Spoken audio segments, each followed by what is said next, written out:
Bismillahirrahmanirrahim.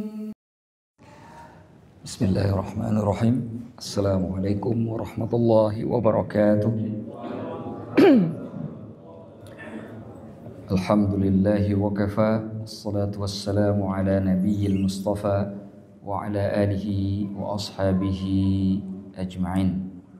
Allahumma salli wa sallim wa barik ala Muhammadin wa ala alihi wa ashabihi ajma'in. Rabbi shrah li sadri wa yassir li amri wahlul 'uqdatam min lisani yafqahu qawli, amma ba'd. Bapak yang dimuliakan oleh Allah, mungkin kalau yang mau ikut majelis mungkin agak ke depan saja biar nanti ada ruang di belakang. Ke depan aja semuanya. Biar ada ruang nanti kalau ada orang yang datang biar bisa sholat. Biar tidak mengganggu, biar lebih mudah yang sholat di belakang. Baik. Alhamdulillah, Bapak yang dimuliakan oleh Allah, kita bisa bertemu kembali. Kita lanjutkan pembahasan kita terkait dengan tanda-tanda ulama akhirat. Yang insyaallah malam ini kita akan membahas tema yang baru terkait dengan tanda selanjutnya daripada ulama akhirat. Qala al-musannif rahimahullah wa nafa'ana Allah bi'ulumihi fid dharain amin. Wa minha, dan di antara tanda-tanda daripada ulama akhirat, alla yakuna musari'an ilal futya, tidak bersegera untuk melakukan fatwa, bal yakunu mutawaqqifan wa muhtarizan ma wujida ilal khalasi sabila, tetapi beliau sangat berhati-hati dan mencoba cari cara jika menemukan cara yang lain. Jadi di antara tanda ulama akhirat itu enggak sedikit-sedikit ngeluarin fatwa, sebentar-bentar ngeluarin fatwa, dikit-dikit ngeluarin fatwa. Bukan begitu ulama akhirat. Karena orang ngeluarin fatwa itu bebannya sangat berat. Jadi kan kita sering mendengar kalimat idza ijtahadal hakimu fa asaba falahu ajran wa idza akhta'a falahu ajrun. Itu hadis sahih. Seorang hakim apabila berijtihad lalu melakukan kebenaran dalam ijtihadnya, maka dia dapat 2 pahala. Apabila dia salah, maka dia dapat satu pahala. Tetapi hukum ini bisa hilang kalau dia berfatwa tanpa punya dasar, tanpa punya pedoman, tanpa punya kriteria-kriteria yang diharuskan dimiliki oleh orang yang mengeluarkan fatwa. Jangankan dapat 1 pahala, bahkan bisa dapat dosa berkali-kali lipat. Makanya para ulama menetapkan untuk seseorang bisa membuat fatwa, di antaranya wajib punya bahasa Arab. Jadi yang belum punya bahasa Arab, tolong jangan bicara fatwa. Kalau ditanya, ngomong aja saya nggak tahu, udah gitu aja. Nanti kita tanya sama yang lebih tahu, gitu aja. Karena syarat pertama bahasa Arab. Kenapa? Karena Al-Quran dan hadis tidak bisa dipahami dari sisi terjemahan. Misalkan kita membahas tentang ilat hukum, sebab-sebab yang menghadirkan atau yang mendatangkan sebuah hukum, maka tentu kita harus melihat nas itu dari bahasa atau konteks aslinya, dari sisi bahasa Arab. Karena Allah ketika menurunkan Al-Quran mengatakan Al-Quran diturunkan bi'arabiyyin mubin, dengan bahasa Arab yang nyata. Bukan hanya dengan bahasa Arab, tapi diberikan kata sifat mubin. Jadi itu yang menjadikan bahasa Arab itu penting. Kemudian turunannya ada lagi, ada turunannya ilmu nahwu, ada turunannya ilmu saraf, sampai dengan ilmu balaghah, ilmu sastra. Ilmu sastra dibagi lagi jadi 3, ada ilmu badi, ada ilmu ma'ani, ada ilmu bayan di tingkat pertama, kemudian naik ke ilmu ma'ani, di tingkat atas ada ilmu badi. Nah, kalau ilmu ini nggak dikuasai, maka tolong jangan bicara fatwa. Karena ilmu alat yang wajib dikuasai. Makanya saya heran, ada 2 orang yang nggak bisa bahasa Arab berdebat masalah ilmu agama. Heran saya, ini apa yang diperdebatkan? Karena orang yang seperti itu harusnya datang kepada orang yang tahu. Fas'alu ahla dzikri in kuntum la ta'lamun. Kemudian sudah cukup. Kalau sudah bisa bahasa Arab, sudah bisa jadi mujtahid, sudah bisa mengeluarkan fatwa? Belum. Ilmu selanjutnya yang harus dikuasai harus hafal Al-Quran 30 juz, wajib. Oh saya hafal saat Al-Quran, cuma enggak 30 juz tapi juz 30. Nah itu belum bisa, belum boleh. Wajib hafal Al-Quran 30 juz. Setelah hafal Al-Quran 30 juz, kemudian harus menguasai ilmu Al-Quran. Gak bisa langsung menafsirkan Al-Quran, harus tahu ulumul Al-Quran, mana yang makiyah, mana madaniyah, bagaimana cara turunnya Al-Quran, apa asbabun nuzul Al-Quran, itu harus tahu semuanya dari Al-Baqarah sampai dengan An-Nas. Harus tahu semuanya. Nah, maka saya heran ketika ada orang mengkritik Imam Asyuti. Imam Asyuti itu nulis kitab Asbabun Nuzul. Semua hadis-hadis tentang Asbabun Nuzul itu ditulis oleh Imam Asyuti. Ada kitabnya. Asbabun Nuqul fi Asbabin Nuzul, itu salah satu kitabnya. Hadis-hadis tentang Asbabun Nuzul Quran ditulis oleh beliau. Nah, orang yang seperti ini kemudian dicela dan dikritik. Yang mengkritik satu hadis pun tidak hafal tentang Asbabun Nuzul. Jangankan meriwayatkan, hafal saja tidak cukup. Nah saya kemudian jadi heran, bagaimana mungkin ini terjadi? Itu yang kedua. Yang ketiga, harus tahu ilmu hadis. Wajib. Mana ilmu dirayah, mana ilmu riwayah, mana yang disebut mutawatir, mana yang disebut ahad, apa pembagian dari ahad. Kemudian harus tahu terkait dengan apa yang disebut marfu, apa yang disebut mauquf, apa yang disebut maqtu, apa pembagian hadis sahih, apa pembagian hadis hasan, apa pembagian hadis dhaif, semuanya harus tahu. Kemudian apa lafaz jarh wa ta'dil yang dipakai oleh para ulama, apa perbedaan di antara mereka, kemudian terkait dengan rijalul hadis, itu juga harus tahu. Ustadz banyak sekali ilmu, oh iya, itu satu pun saya nggak menguasai, maka jangan berfatwa. Sesimpel itu kemudian cara menentukan. Sudah cukup belum? Ada ilmu fikih dan ilmu usulul fikih. Itu juga harus dikuasai. Harus tahu apa itu hukum taklifi, harus tahu apa itu hukum wad'i, apa pembagian taklifi, di mana letak perbedaan antara para ulama pada hukum taklifi. Kemudian harus tahu pembagian hukum wad'i, apa perbedaan para ulama pada hukum wad'i, karena ada yang membagi 4, ada yang membagi 7, ada yang membagi 6. Itu harus tahu semuanya. Apa sebab-sebab yang latar belakangi terjadinya perbedaan pendapat, belum lagi sampai kepada masalah mana sumber yang disepakati, mana sumber yang diperselisihkan. Di antara yang disepakati ada Al-Quran, hadis, ijma' dan qiyas. Yang diperselisihkan nanti ada al-istihsan, al-masalih al-mursalah, al-istishab, saddud dhara'i, qawli sahabi, dan lain sebagainya. Ada 14 yang diperselisihkan, lebih kurang. Belum sanggup, berarti belum bisa berfatwa. Sudah cukup? Belum, masih ada ilmu yang paling utama, ilmu kalam, ilmu akidah.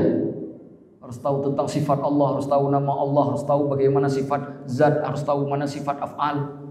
Sifat zat yang mana sifat perbuatannya, bagaimana cara membedakan antara sifat zat dengan sifat af'al, harus tahu semuanya. Harus bisa menafsirkan Asmaul Husna.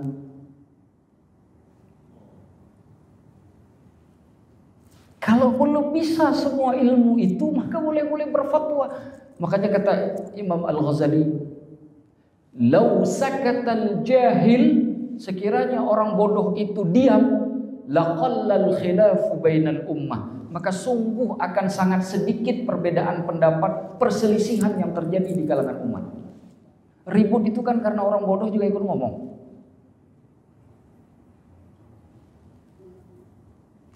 Saya juga heran, yang mengkritik kitab Ihya Ulumuddin itu derajatnya nggak sampai dengan Imam Al-Ghazali, nggak sebanding, nggak setingkat. Bagaimana Anda mengkritik kitab ini kalau Anda nggak setingkat dengan orang yang nulis kitab ini? Saya nggak ngerti. Itu yang jadi bermasalahan di kita sekarang di umat, dan kita butuh menyampaikan ini supaya adanya keseragaman, sehingga kemudian meskipun pendapat atau natijahnya berbeda tapi sikapnya sama. Adanya sikap toleransi, saling menghormati, itu penting. Nah, kembali kepada topik utama tadi, orang alim dia kalau ditanyakan sesuatu hal, maka dia tidak akan berfatwa kalau dia menemukan cara yang lain. Begitu ditanya langsung berfatwa, begitu ditanya langsung berfatwa, tidak. Gak begitu ulama. Kita yang bukan ulama ini gak bisa berfatwa. Apa yang kita lakukan? Ngutip. Kata Imam Nawawi begini, kata Ibnu Hajar Al-Asqalani begini. Kan itu yang kita selama ini kita bicarakan, Pak. Bukan fatwa kita kan? Kenapa? Karena kita belum layak berfatwa. Saya sering mengatakan, jangankan berfatwa, ngutip saja kadang-kadang sering salah. Ngutip saja kadang-kadang sering salah. Apalagi berfatwa, berbahaya sekali. Ini yang kita bicarakan selama ini kan ngutip-ngutip saja nih sebenarnya. Tetapi ngutip juga harus punya dasar ilmu, nggak bisa. Karena mengutip dua pendapat ulama jika kita tidak tahu dasar kaidah yang digunakan oleh mereka bisa rusak. Contoh misalkan dalam mazhab Syafi'i itu kan sunnah melafadzkan niat, ya kan? Dalam mazhab Maliki dipandang makruh. Perbedaan jelas terjadi. Kita harus tahu nih ada dua pendapat. Dua-duanya kita harus kuasai apa dasar kenapa mereka berkata begitu.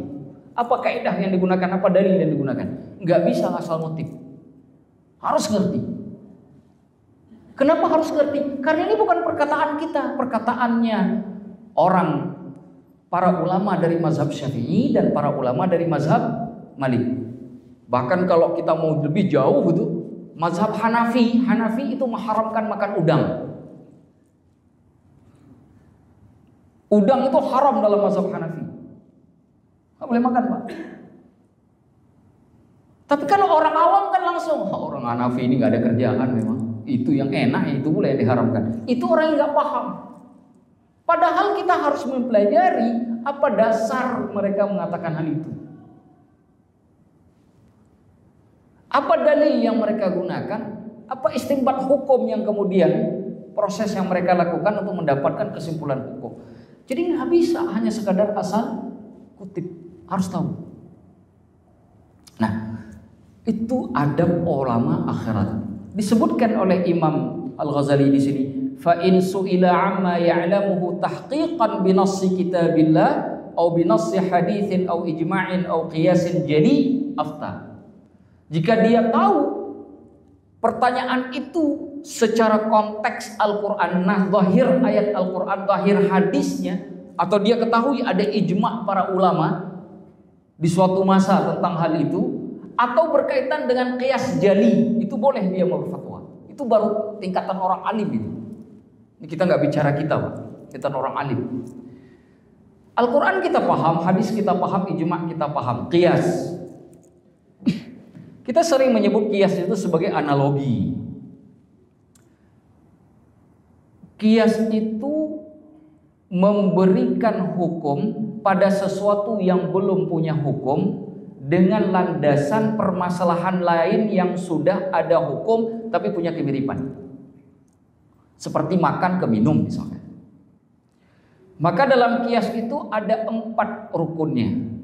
1 harus punya asal, masalah asal. Yang kedua, masalah asal itu harus punya hukum asal. Yang ketiga, dia harus punya cabang, masalah yang mau ditetapkan hukumnya, yang belum punya hukum. Itu yang ketiga rukunnya. Yang keempat, illat, sebab hukum. Itu harus ada. Contoh, dalam Al-Quran kan nggak boleh dikatakan tidak boleh mendekati zina. Berarti ngelakuin boleh dong, kan yang diharamkan mendekati.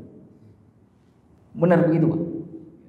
Ada lagi nanti dalam Al-Quran kita fala taqul lahuma uffin, tidak boleh berkata kepada orang tua. Artinya nggak boleh berkata kasar. Berarti mukul boleh? Karena yang dilarang Al-Quran itu adalah berkata kasarnya.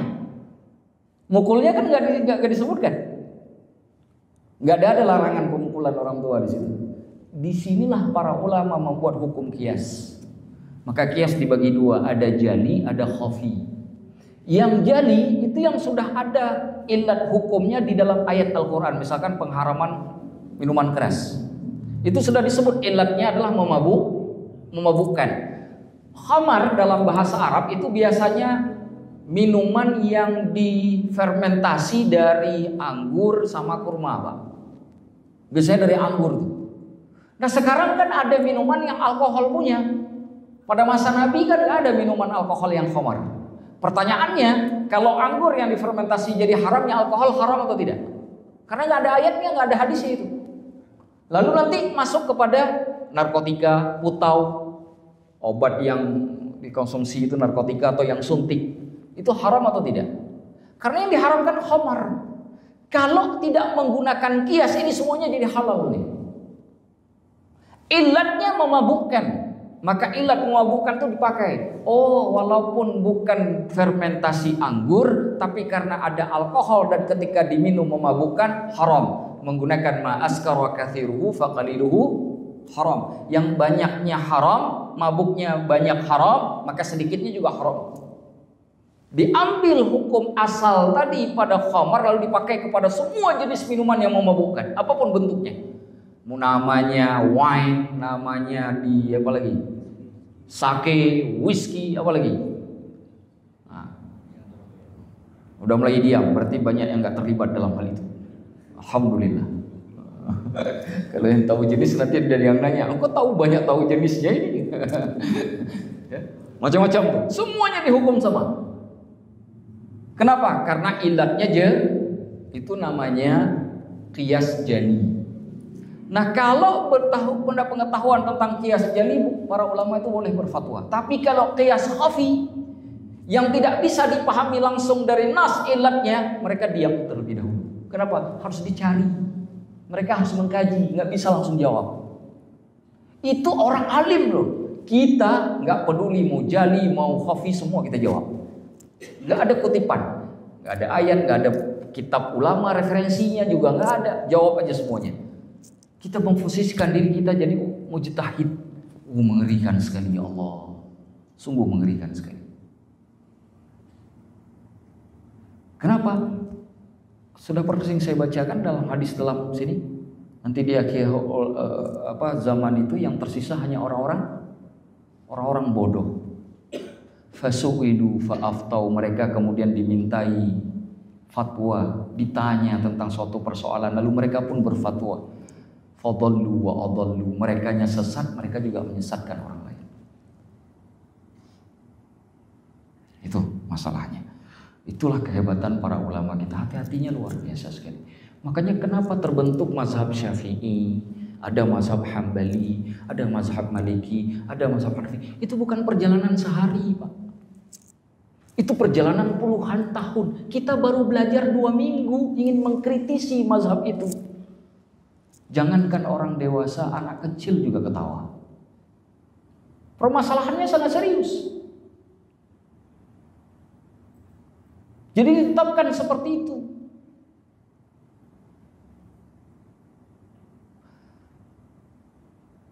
Wa in su'ila amma yashukku fi, kalau dia ditanya pada hal yang membuat dia ragu nih, ini kayaknya iya begini, tapi kayaknya bukan begitu. Ragu-ragu. Orang alimnya ragu-ragu. Qala la adri, maka dia mengatakan saya tidak tahu. Jadi mengatakan tidak tahu untuk suatu pertanyaan itu bukan hanya karena tidak tahu, tapi juga karena ragu-ragu. Arti ragu-ragu, dia tidak tahu 100% bahwa jawaban itu benar. Dia katakan tidak tahu. Bahkan disebutkan di sini, wa in su'ila amma yadhunnuhu bi ijtihadin wa takhwinin ihtata wa dafa'a an nafsihi wa ahala ala ghairihi in kana fi ghairihi ghunyah. Kalau dia ditanya suatu persoalan dan dia harus berijtihad untuk menjawab pertanyaan itu, dia lempar dulu ke orang lain. Ini ada ulama 4. Dulu Pak, ada satu masjid pada masa salafus saleh. Itu duduk berapa orang, katakanlah misalkan 12 orang. Ditanya pada orang yang pertama, ini apa hukumnya? Yang pertama ini lempar ke, kalau bahasa kita, kiai yang kedua. biar beliau aja yang jawab. Yang kedua juga jawab, biar yang ketiga saja yang jawab. Yang ketiga nanya, biar yang keempat saja yang jawab. Akhirnya pertanyaan tadi balik lagi ke yang pertama. Semua menolak untuk menjawab karena merasa orang yang di sampingnya lebih layak untuk menjawab. Itu adabnya para ulama. Kalau kita kan enggak, ada 10 mau duluan menjawabnya. Itu berbahaya sekali. Kenapa? Karena kita tidak tahu. Bisa saja saya paham persoalan ini, tapi orang lain lebih paham persoalan yang lain pula. Maka di kalangan para ulama itu seperti itu, Pak. Karena bagi mereka ketika ditanyakan pertanyaan itu jadi beban. Jadi jangan pikir ketika para orang alim, para ulama itu diberikan pertanyaan, itu kemudian mereka jadi enak tuh. Enggak, itu jadi beban buat mereka. Karena jika mereka salah, lalu kesalahan itu diamalkan, itu jadi warisan untuk mereka. Bebannya sangat luar biasa. Wa fil khabar, di dalam hadis disebutkan al-ilmu thalatha, ilmu itu 3. Kitabun natiq, kitab yang berbicara, Al-Quran maksudnya. Wa sunnatun qa'imah, sunnah yang tegak. Wala adri, dan aku tidak tahu. Itu ilmu itu. Ilmu itu cuma 3. Al-Quran, hadis, dan saya tidak tahu. Hadis ini diriwayatkan oleh Ibnu Adi dengan jalan marfu kepada Rasulullah melalui jalan Abu Hudhafah. Tetapi hadis ini mungkar dari sisi periwayatan marfu. Marfu itu hadis yang sampai periwayatannya kepada Rasulullah. Tetapi hadis ini juga diriwayatkan secara mauquf. Mauquf itu hanya sampai kepada para sahabat Rasulullah. Dalam hal ini kepada Abdullah bin Umar. Diriwayatkan oleh Imam At-Tabrani, diriwayatkan oleh Al-Khatib. Dan dikatakan oleh Al-Hafidh Ibnu Hajar Al-Asqalani, posisi hadis ini sebagai hadis mauquf hasanul isnad, sanadnya baik. Itu kata Ibnu Hajar. Jadi hadis ini kalau dinisbahkan ke Rasulullah dalam posisi marfu, mungkar. Tapi kalau dinisbahkan ke sahabat Rasulullah Abdullah bin Umar, benar, baik. Hasan itu artinya dia berada pada tingkatan hadis hasan. Hadis hasan itu bisa dijadikan sebagai panutan, panduan, sebagai hujjah, walaupun di bawah sahih, karena dia berada tingkatannya di atas hadis yang lemah. Nah begitu. Nah lalu kita lihat dari sisi makna, benar tidak? Para ulama berbeda pendapat, apakah aku tidak tahu itu sepertiga ilmu apa seperdua ilmu? Karena ada juga yang menyebutkan bahwa aku tidak tahu itu seperdua ilmu. Ada begitu banyak riwayat dan perkataan para ulama terkait dengan hal ini. Salah satunya kita temukan di dalam hadis Imam Muslim, diriwayatkan dari Abdullah bin Mas'ud secara mauquf, artinya itu perkataan Ibnu Mas'ud. Ibnu Mas'ud mengatakan begini, man alima syai'an falyaqul bih. Barang siapa yang mempunyai ilmu terhadap sesuatu, maka hendaklah dia berbicara sesuai dengan apa yang dia ketahui. Wa man lam ya'lam, barang siapa yang tidak tahu, falyaqul Allahu a'lam, maka hendaklah kemudian dia mengatakan hanya Allah lah yang Maha tahu. Hadis ini senada dengan hadis yang lain diriwayatkan juga oleh Imam Bukhari dan Imam Muslim. Man kana yu'minu billahi wal yawmil akhir, barang siapa yang beriman kepada Allah dan hari akhir, falyaqul khairan aw liyasmut, maka hendaklah dia mengatakan yang baik-baik atau diam saja. Diam itu kan tidak tahu tadinya. Dalam bahasa yang lain, kalau ada seorang ulama yang duduk di suatu majelis, lalu ketika ditanyakan suatu pertanyaan lalu mengatakan tidak tahu, dia sedang menggunakan sepertiga dari ilmunya. Imam Malik itu pernah ditanyakan beberapa pertanyaan dan hanya menjawab 4 saja, di antaranya yang lain beliau katakan tidak tahu. Abdullah bin Umar sahabat Rasulullah itu pernah ditanya 10 pertanyaan, beliau hanya jawab 1, yang lain beliau jawab tidak tahu.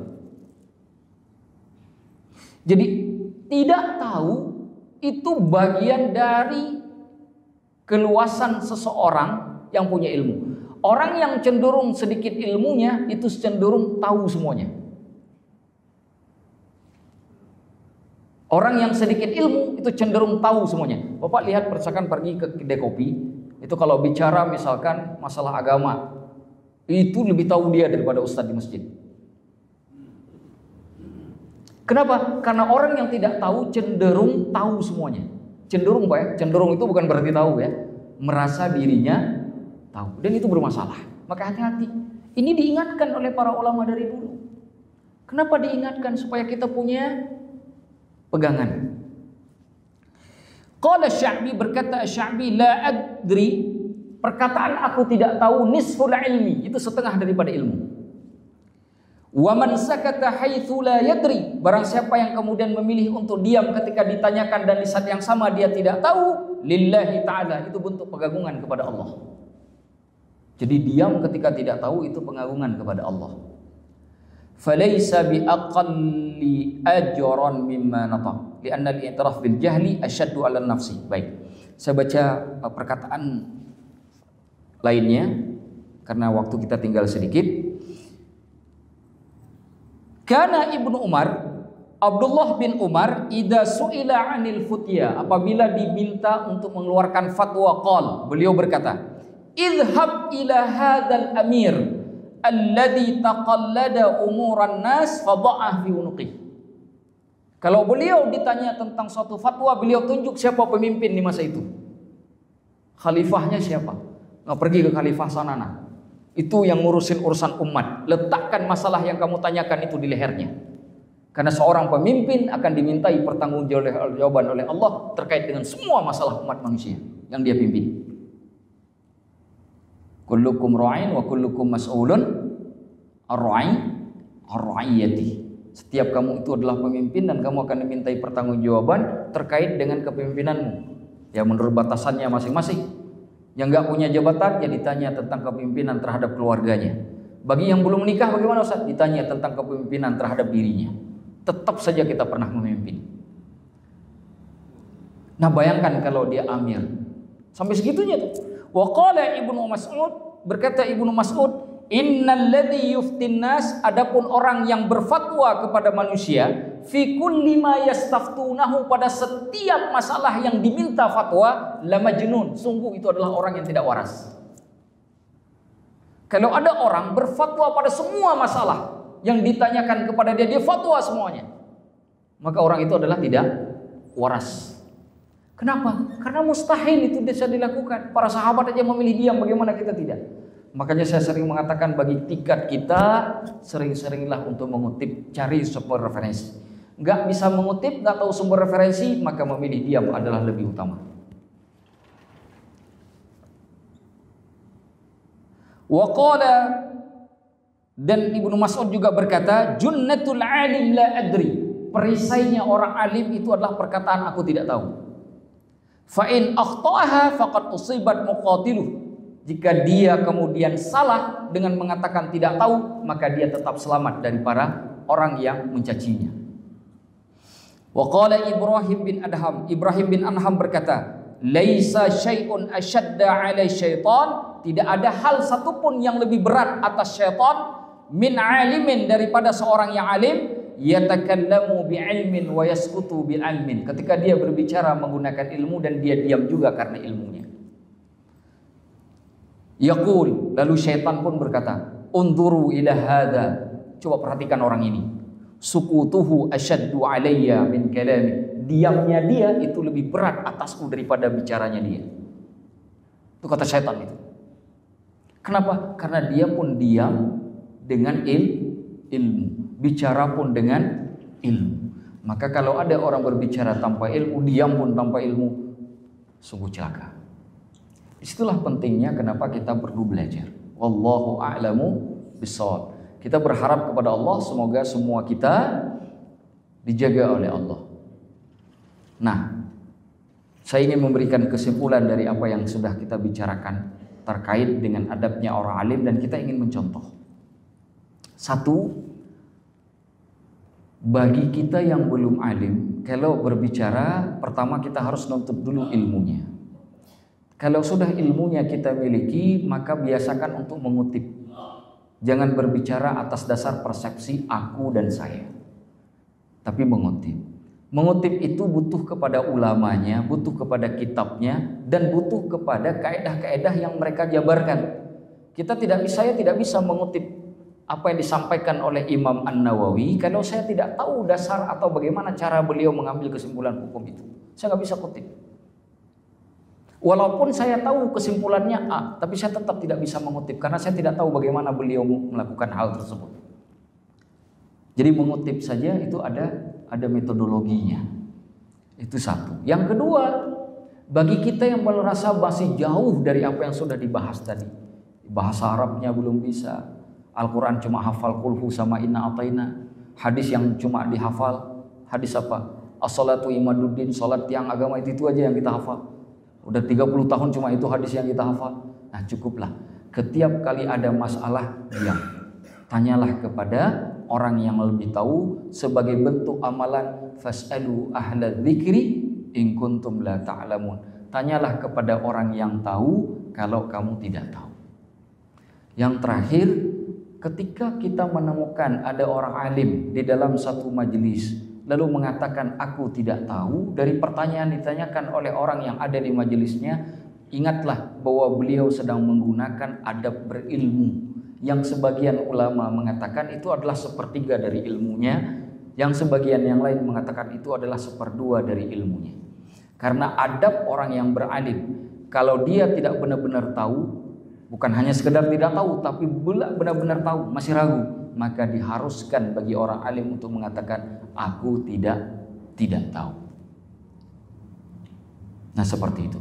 Maka kita berharap kita yang jauh dari kata alim, kita yang jauh dari kata ulama, maka seyogyanya kalau misalkan ada permasalahan-permasalahan agama untuk tidak kemudian terlibat secara langsung, tapi tanyalah kepada orang yang tahu. Karena jika kita tidak membiasakan diri untuk diam, maka akan selalu timbul masalah di tengah umat. Sekarang ada masjid yang ribut, sekarang ada masjid yang jadi pertikaian, dan masalah berawal dari perbedaan pendapat. Lalu terlibatlah orang-orang yang bukan alim ini untuk ikut campur dalam perdebatan itu, ributlah. Korbannya siapa? Umat. Masjid jadi korban, umat pun jadi korban. Padahal kita punya Majelis Ulama Indonesia di sini. Kenapa nggak tulis surat tanya ke Majelis Ulama Indonesia? Kenapa kita yang harus bertingkah atau bertindak selaku ulamanya? Padahal kita jauh dari kata ulama. Jadi penting untuk mengingat hal-hal seperti itu sebagai bentuk supaya kita tahu bagaimana adab berilmu dan tahu juga bagaimana adab menuntut ilmu. Dengan demikian insya Allah semua kita dijaga oleh Allah, baik dari lisannya, dijaga perkataannya, dijaga tingkah lakunya. Yang paling penting lagi adalah dijaga persatuan dan kesatuannya dalam bingkai ukhuwah Islamiyah. Itu yang paling penting. Karena di masa Nabi SAW kaum muslimin itu sangat kuat. Kuat sekali. 15.000 pasukan Khalid bin Walid itu bisa mengalahkan 50.000 pasukan Romawi dan Persia. 15.000 pasukan Khalid bin Walid mengalahkan 50.000 pasukan Romawi dan Persia. Kekurangan orang, kalah peralatan perang, tapi bisa menang. Kita hari ini maksimal tapi kalah. Mana dalilnya? Itu partai Islam gak ada yang menang sampai hari ini. Betul tidak Pak? Apa masalahnya? Jangan-jangan salah satunya adalah ukhuwah Islamiyah. Kita terlalu banyak berkelompok-kelompok, terlalu banyak mengembangkan baju. Saya bajunya hitam, Anda baju putih, kita nggak bisa duduk bersama. Saya bajunya hijau, Anda bajunya kuning. Saya bajunya hijau, biru, sedangkan Anda bajunya hijau, kita nggak bisa duduk bersama. Ini jadi masalah. Akhirnya timbullah perpecahan di kalangan umat. Saya bahkan pernah sedih Pak. Ada satu keluarga NU itu nggak mau menikahkan anaknya dengan laki-laki yang kebetulan berasal dari Muhammadiyah. Sedih betul saya. Kenapa? Sampai kapan kita mau dikotak-kotakkan terus seperti ini? Sampai kapan? Kita harus bersatu. Kalau bersatu, padahal kita diajarkan dari kecil, bersatu kita kuat, bercerai kita runtuh. Semua kita hafal, tapi ternyata dalam kehidupan masyarakat kita sering sekali tidak mengamalkan. Saya berharap semoga apa yang kita sampaikan ini semoga memberikan pandangan yang bagus, yang baik, dan membuka pandangan kita terkait bagaimana seharusnya kita bersikap. Semoga Allah kemudian menganugerahi apapun yang kita inginkan, membuat apa yang kita cita-citakan kemudian juga tersampaikan. Yang paling penting, semoga Allah semakin mengikatkan hati kita bersama untuk selalu menggenggam tangan bahwa kita ini meskipun tidak datang dari ayah yang sama, tidak datang dari ibu yang sama, tapi kita berasal dari Allah yang sama, mengikuti Nabi yang sama, menjadikan Al-Quran yang sama pula sebagai panduan. Ada hadhihi niyyah wa kulli niyatin shalihah. Al-Fatihah.